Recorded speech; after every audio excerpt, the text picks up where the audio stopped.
My husband, daughter, 15. Stepkids, 13, 16. And I just came back from a 2-week vacation.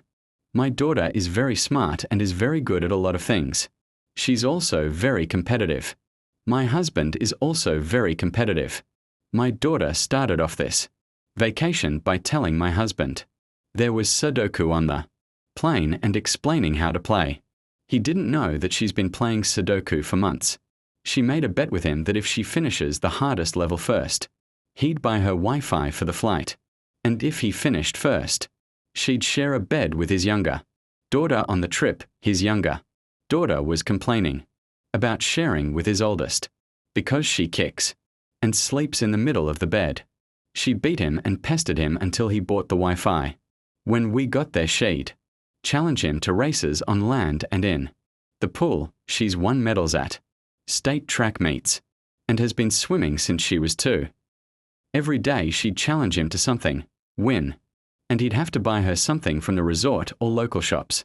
My husband was getting sick of losing, and my stepdaughters were upset that their dad was buying her stuff and not them, so I told my daughter she either couldn't compete with her stepdad or she had to let him win. She decided to tell her stepdad that she wasn't allowed to compete with him anymore because he couldn't handle losing. This made them start to argue.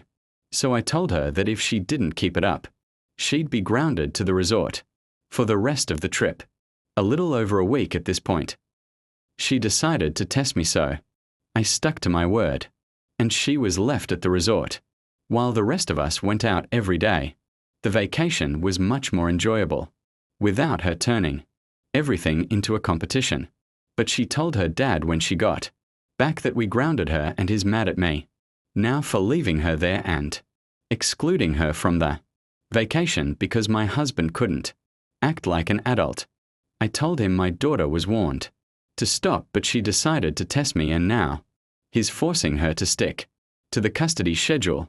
Technically, I have her every other weekend, but he was letting her go back and forth whenever she wanted, and is threatening to go to court for child support and back pay, and for grounding her for ruining the vacation.